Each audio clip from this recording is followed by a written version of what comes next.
കൊച്ചിയിൽ നടക്കുന്ന skill Kerala global summit 2025 ഇന്ന് സമാപനമാകും. വൈകിട്ട് 4 നടക്കുന്ന സമാപന സമ്മേളനം മുഖ്യമന്ത്രി പിണറായി വിജയൻ ഉദ്ഘാടനം ചെയ്യും. തിയോഫിൻ ചേരുകയാണ്.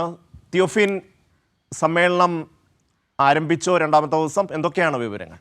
ഷമി, ഇന്നലെയും ഇന്നുമായി 2 ദിവസങ്ങളിലായി 6 വേദികളിലായിട്ടാണ് ഈ സമ്മിറ്റ് നടക്കുന്നത്. ഇതിൽ 57 പാനലുകൾ, അതിൽ 233 വിദഗ്ധരാണ് പങ്കെടുക്കുന്നത്. പുതിയ ആഗോള തൊഴിൽ സാധ്യതകൾ, കേരളം ഒരു ആഗോള നൈപുണ്യ ഹബ്ബായി മാറ്റുക, വിദ്യാഭ്യാസവും നൈപുണ്യ വികാസനവും തുടങ്ങിയ വിഷയങ്ങൾ കേന്ദ്രീകരിച്ചാണ്, അതോടൊപ്പം തന്നെ ഇന്നോവേഷൻ ആവാസ വ്യവസ്ഥ, ഇത്തരം വിഷയങ്ങൾ കേന്ദ്രീകരിച്ചാണ് ഈ സമ്മിറ്റ് നടക്കുന്നത്. അതോടൊപ്പം തന്നെ ആഗോളതലത്തിലുള്ള ജോലി, അത് കേരളത്തിലിരുന്ന് മികവുറ്റ രീതിയിൽ എങ്ങനെ ചെയ്യാൻ കഴിയും, അത്തരം പിന്നെ നൈപുണ്യ രംഗത്തുള്ള പുതിയ മാതൃകകൾ, ഇതെല്ലാം കൂടി ഉൾപ്പെടുത്തിയാണ് ഇത്തരം വിഷയങ്ങളാണ് ഈ 2 ദിവസങ്ങളിൽ നടക്കുന്ന സമ്മിറ്റിൽ ചർച്ച ചെയ്യുന്നത്. ഇന്നലെ രാവിലെ നടന്ന ചടങ്ങിൽ ഉന്നത വിദ്യാഭ്യാസ മന്ത്രി ആർ ബിന്ദുവാണ് സമ്മിറ്റ് ഉദ്ഘാടനം ചെയ്തത്. ഇന്ന് വൈകിട്ട് ഇതിന് സമാപനമാകും. വൈകുന്നേരം 4 മണിക്ക് നടക്കുന്ന സമാപന സമ്മേളനം മുഖ്യമന്ത്രി പിണറായി വിജയൻ ഉദ്ഘാടനം ചെയ്യും.